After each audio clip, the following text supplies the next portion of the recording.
Okay, everybody, we are ready to start with our next 5 chapters of the Bible. So we're in 2 Samuel chapter 18. I'll go ahead and let it start. Thank you all for being a part of the Bible Worldwide community. Thank you.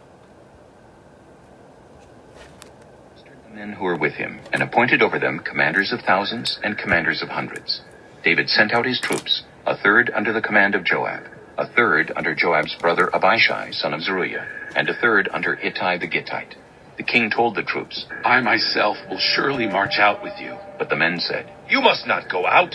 If we are forced to flee, they won't care about us. Even if half of us die, they won't care. But you are worth 10,000 of us. It would be better now for you to give us support from the city.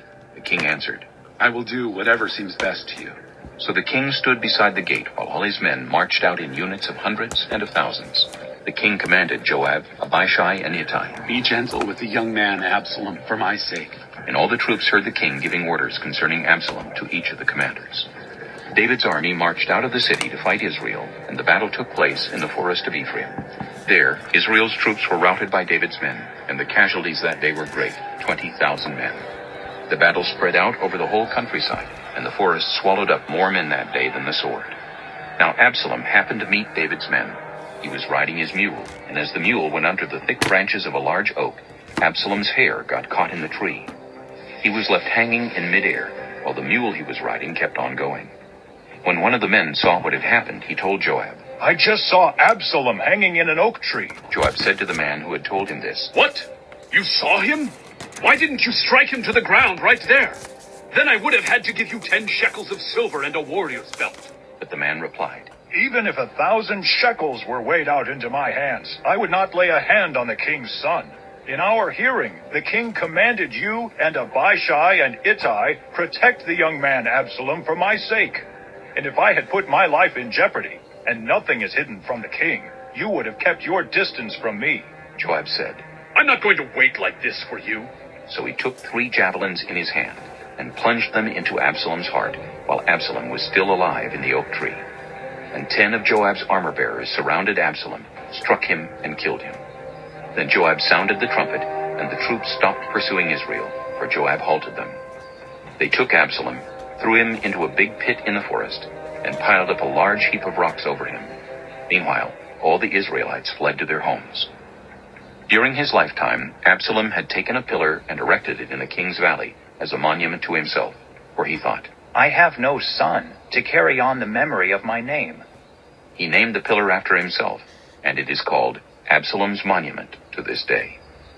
Now Ahimaaz, son of Zadok, said, Let me run and take the news to the king that the Lord has vindicated him by delivering him from the hand of his enemies. You are not the one to take the news today, Joab told him. You may take the news another time, but you must not do so today, because the king's son is dead. Then Joab said to a Cushite, Go, tell the king what you have seen. The Cushite bowed down before Joab and ran off. Ahimaaz, son of Zadok, again said to Joab, Come what may, please let me run behind the Cushite. But Joab replied, My son, why do you want to go? You don't have any news that will bring you a reward. He said, Come what may, I want to run. So Joab said, Run. Then Ahimaaz ran by way of the plain and outran the Cushite. While David was sitting between the inner and outer gates, the watchman went up to the roof of the gateway by the wall. As he looked out, he saw a man running alone. The watchman called out to the king and reported it. The king said, If he is alone, he must have good news. And the runner came closer and closer. Then the watchman saw another runner, and he called down to the gatekeeper. Look, another man running alone. The king said, He must be bringing good news too. The watchman said, It seems to me that the first one runs like Ahimaaz, son of Zadok. He's a good man, the king said. He comes with good news. Then Ahimaaz called out to the king. All is well. He bowed down before the king with his face to the ground and said, Praise be to the Lord your God. He has delivered up those who lifted their hands against my lord the king. The king asked, Is the young man Absalom safe? Ahimaaz answered, I saw great confusion just as Joab was about to send the king's servant and me, your servant, but I don't know what it was. The king said, Stand aside and wait here. So he stepped aside and stood there. Then the Cushite arrived and said, My lord, the king, hear the good news. The Lord has vindicated you today by delivering you from the hand of all who rose up against you. The king asked the Cushite. Is the young man, Absalom, safe? The Cushite replied, May the enemies of my lord the king and all who rise up to harm you be like that young man. The king was shaken. He went up to the room over the gateway and wept. As he went, he said, Oh, my son, Absalom! My son Absalom! If only I had died instead of you. Oh, Absalom, my son, my son. Chapter 19. Joab was told, The king is weeping and mourning for Absalom. and for the whole army the victory that day was turned into mourning, because on that day the troops heard it said, The king is grieving for his son. The men stole into the city that day, as men steal in who are ashamed when they flee from battle. The king covered his face and cried aloud, Oh, my son, Absalom! Oh, Absalom, my son! My son! Then Joab went into the house to the king and said, Today you have humiliated all your men, who have just saved your life, and the lives of your sons and daughters, and the lives of your wives and concubines. You love those who hate you, and hate those who love you. You have made it clear today that the commanders and their men mean nothing to you. I see that you would be pleased if Absalom were alive today, and all of us were dead. Now go out and encourage your men. I swear by the Lord that if you don't go out, not a man will be left with you by nightfall. This will be worse for you than all the calamities that have come on you from your youth till now. So the king got up and took his seat in the gateway. When the men were told, The king is sitting in the gateway. they all came before him. Meanwhile, the Israelites had fled to their homes. Throughout the tribes of Israel, all the people were arguing among themselves, saying, The king delivered us from the hand of our enemies. He is the one who rescued us from the hand of the Philistines. But now he has fled the country to escape from Absalom. And Absalom, whom we anointed to rule over us, has died in battle. So why do you say nothing about bringing the king back? King David sent this message to Zadok and Abiathar the priests. Ask the elders of Judah, why should you be the last to bring the king back to his palace, since what is being said throughout Israel has reached the king at his quarters? You are my relatives, my own flesh and blood. So why should you be the last to bring back the king? And say to Amasa, Are you not my own flesh and blood? May God deal with me, be it ever so severely, if you are not the commander of my army for life in place of Joab. He won over the hearts of the men of Judah, so that they were all of one mind. They sent word to the king. Return, you and all your men. Then the king returned and went as far as the Jordan. Now the men of Judah had come to Gilgal to go out and meet the king and bring him across the Jordan. Shimei, son of Gera, the Benjamite from Bahurim, hurried down with the men of Judah to meet King David. With him were 1,000 Benjamites, along with Ziba, the steward of Saul's household, and his 15 sons and 20 servants. They rushed to the Jordan where the king was. They crossed at the ford to take the king's household over and do whatever he wished. When Shimei, son of Gera, crossed the Jordan, he fell prostrate before the king and said to him, May my lord not hold me guilty. Do not remember how your servant did wrong on the day my lord the king left Jerusalem. May the king put it out of his mind. For I, your servant, know that I have sinned. But today I have come here as the first from the tribes of Joseph to come down and meet my lord the king. Then Abishai, son of Zeruiah, said, Shouldn't Shimei be put to death for this? He cursed the Lord's anointed. David replied, What does this have to do with you, you sons of Zeruiah? What right do you have to interfere? Should anyone be put to death in Israel today? Don't I know that today I am king over Israel? So the king said to Shimei, You shall not die. And the king promised him on oath. Mephibosheth, Saul's grandson, also went down to meet the king. He had not taken care of his feet, or trimmed his mustache, or washed his clothes from the day the king left until the day he returned safely. When he came from Jerusalem to meet the king asked him, Why didn't you go with me, Mephibosheth? He said, My lord the king, since I, your servant, am lame, I said, I will have my donkey saddled and will ride on it, so I can go with the king. But Ziba, my servant, betrayed me, and he has slandered your servant to my lord the king. My lord the king is like an angel of God, so do whatever you wish. All my grandfather's descendants deserved nothing but death from my lord the king. But you gave your servant a place among those who eat at your table. So what right do I have to make any more appeals to the king?" The king said to him, "Why say more? I order you and Ziba to divide the land." Mephibosheth said to the king, "Let him take everything, now that my lord the king has returned home safely." Barzillai the Gileadite also came down from Rogelim to cross the Jordan with the king and to send him on his way from there. Now Barzillai was very old, 80 years of age. He had provided for the king during his stay in Mahanaim, for he was a very wealthy man.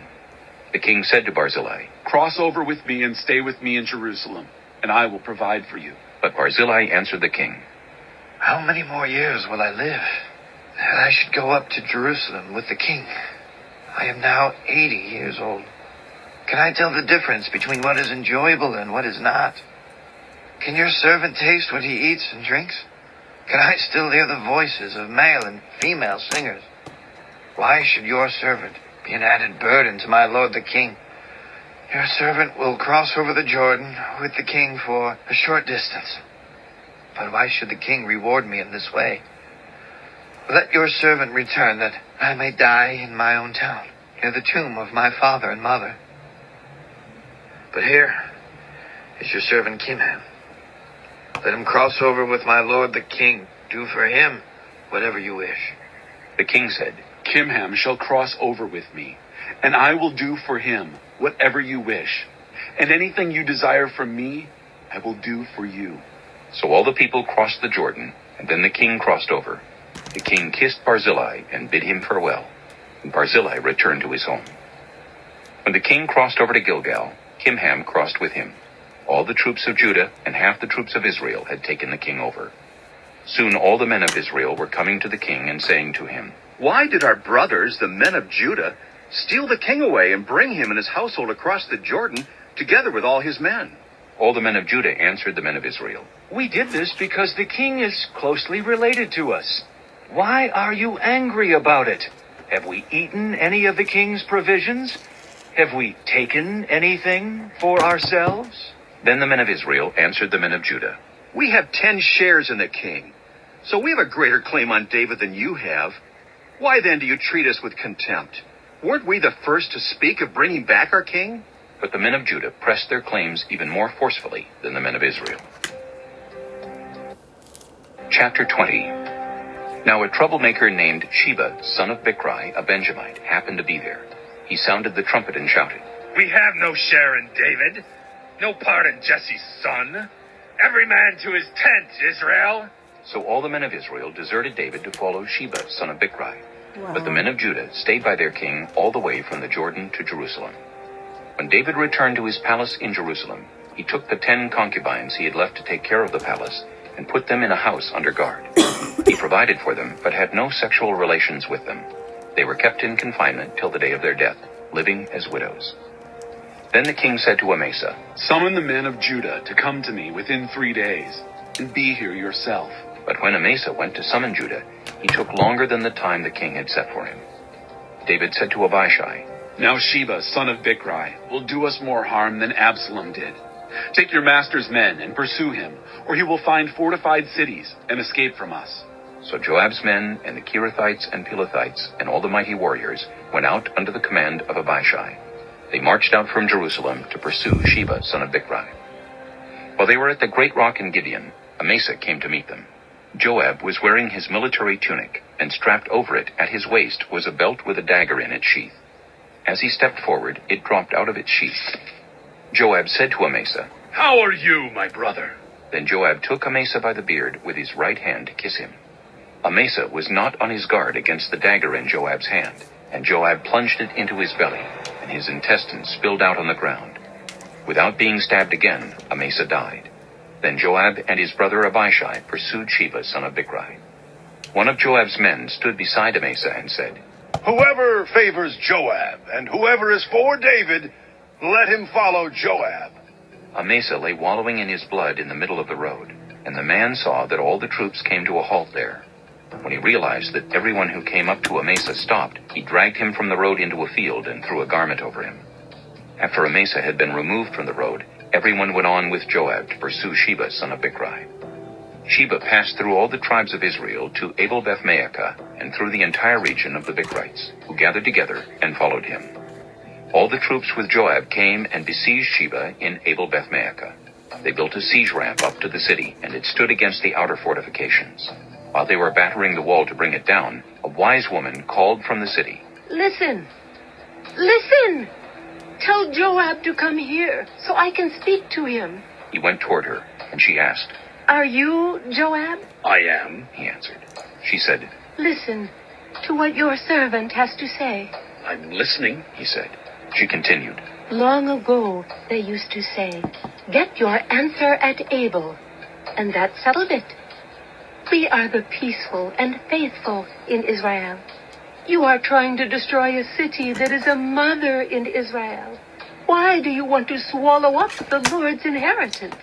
Far be it from me, Joab replied. Far be it from me to swallow up or destroy. That is not the case. A man named Sheba, son of Bichri, from the hill country of Ephraim, has lifted up his hand against the king, against David. Hand over this one man, and I'll withdraw from the city. The woman said to Joab, His head will be thrown to you from the wall. Then the woman went to all the people with her wise advice, and they cut off the head of Sheba son of Bichri and threw it to Joab. Wow. So he sounded the trumpet, and his men dispersed from the city, each returning to his home. And Joab went back to the king in Jerusalem. Joab was over Israel's entire army. Benaiah, son of Jehoiada, was over the Kerethites and Pelethites. Adoniram was in charge of forced labor. Jehoshaphat, son of Ahilud, was recorder. Sheba was secretary. Zadok and Abiathar were priests, and Ira the Jairite was David's priest. Chapter 21. During the reign of David, there was a famine for 3 successive years. So David sought the face of the Lord. The Lord said, It is on account of Saul and his blood-stained house. It is because he put the Gibeonites to death. The king summoned the Gibeonites and spoke to them.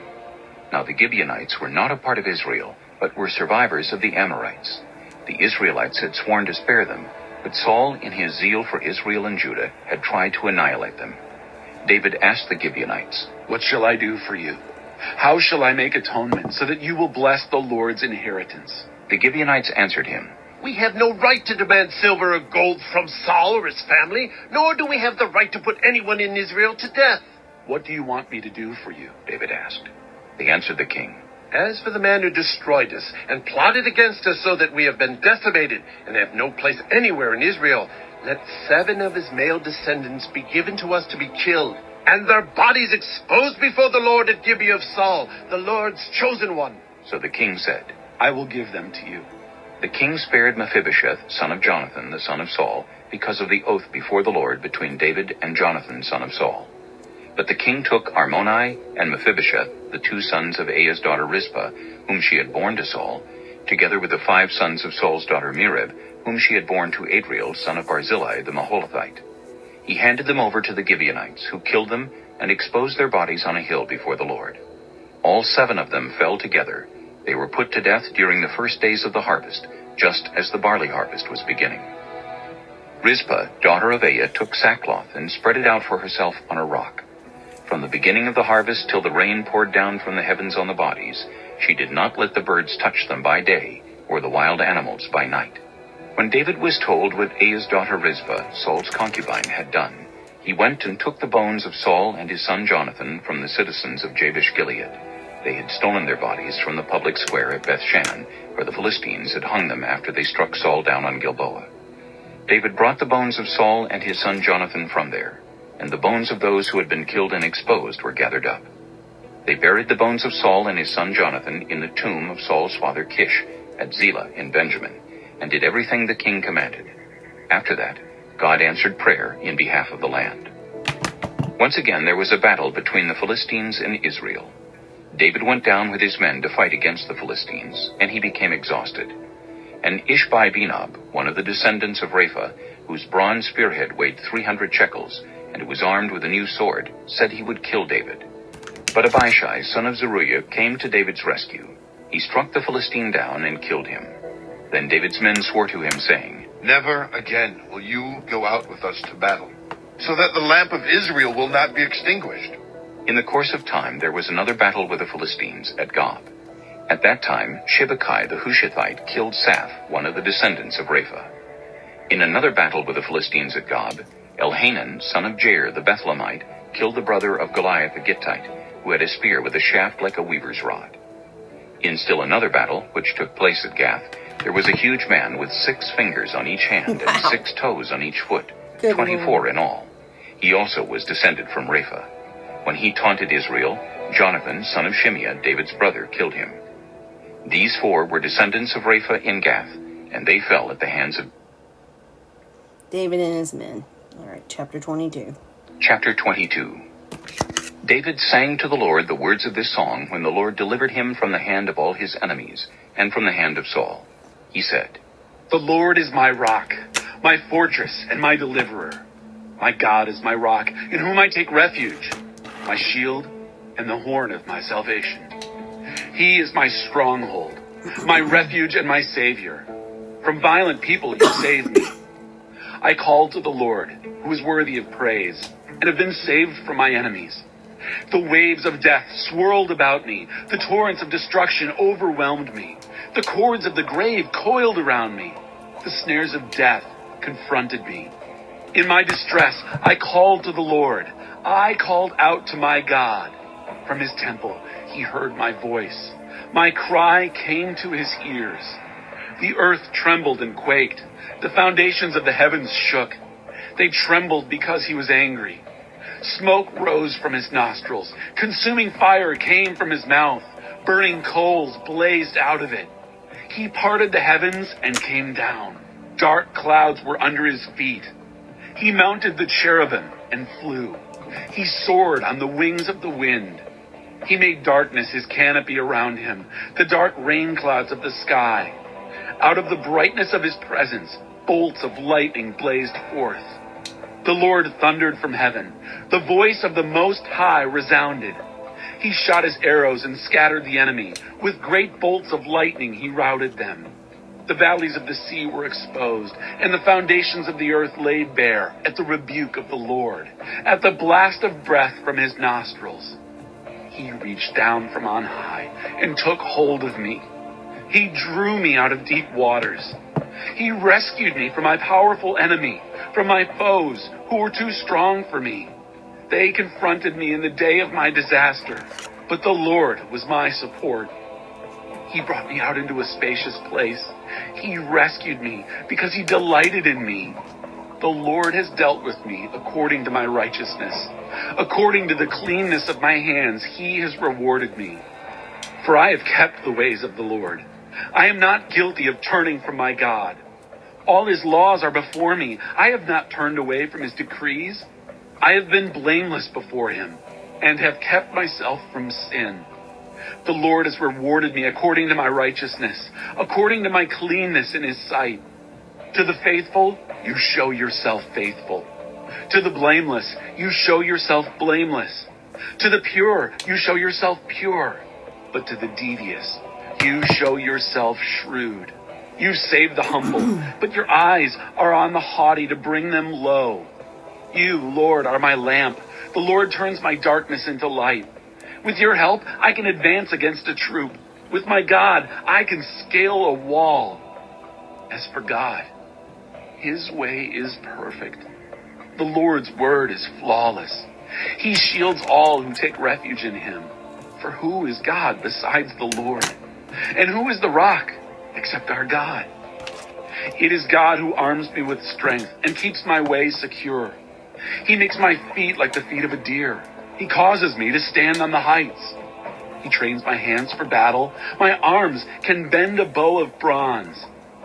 You make your saving help my shield. Your help has made me great. You provide a broad path for my feet, so that my ankles do not give way. I pursued my enemies and crushed them. I did not turn back till they were destroyed. I crushed them completely, and they could not rise. They fell beneath my feet. You armed me with strength for battle. You humbled my adversaries before me. You made my enemies turn their backs in flight. and I destroyed my foes. They cried for help, but there was no one to save them. To the Lord, but he did not answer. I beat them as fine as the dust of the earth. I pounded and trampled them like mud in the streets. You have delivered me from the attacks of the peoples. You have preserved me as the head of nations. People I did not know now serve me. Foreigners cower before me. As soon as they hear of me, they obey me. They all lose heart. They come trembling from their strongholds.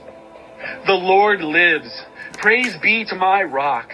Exalted be my God, the rock, my Savior.